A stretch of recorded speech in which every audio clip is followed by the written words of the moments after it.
सुंदर वन जंगल में लाडो चिड़िया और टूनी चिड़िया रहती थी। लाडो चिड़िया बहुत ही अमीर थी, टूनी चिड़िया बहुत ही गरीब थी। एक दिन लाडो के पापा हरिया कबूतर शहर जाकर लाडो के लिए मोबाइल लाता है।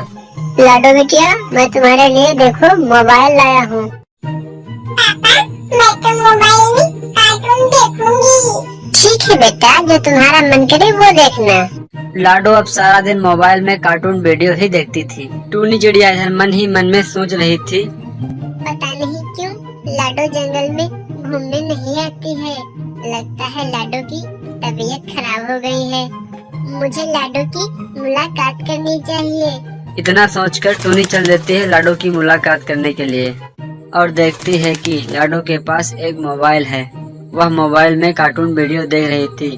तभी टूनी बोली, अरे वाह लाडो, तुम्हारा मोबाइल तो बहुत अच्छा है। तुम कब आई हो टूनी? मैंने तो ध्यान ही नहीं दिया।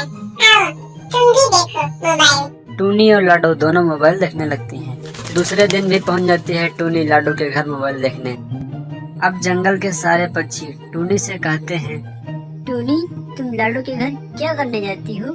मैं तो लाडो के घर पर मोबाइल देखने जाती हूँ। टूनी, मुझको भी लेकर चलो ना मोबाइल देखने के लिए। ठीक है, लेकिन तुम वहाँ पे शोर मत मचाना। लाडो के घर सारे पक्षी पहुंच जाते हैं। इतने सारे पक्षी मेरे घर पे क्या बात है? कोई काम है क्या? नहीं लाडो, हम लोग तुम्हारा मोबाइल देखने आए थे। ये मेरा घर है, कोई पिक्चर हाल थोड़ी ना कि तुम लोग चले आए। लाडो की बात टूनी को बहुत खराब लगती है और सारे पक्षी उदास होकर चले आते हैं। कुछ दिन के बाद लाडो भी जंगल में खेलने आती है। लाडो को देखकर टूनी बोली, लाडो, क्या बात है? तुम भी आज जंगल में खेलने आई हो? क्या बताऊं टूनी, उस दिन की बात के लिए मैं बहुत शर्मिंदा हूँ। उसमें शर्मिंदा होने वाली कौन सी बात है? तुम्हारा मोबाइल है, तुम्हारी मर्जी है भाई। मेरा मोबाइल खराब हो गया है।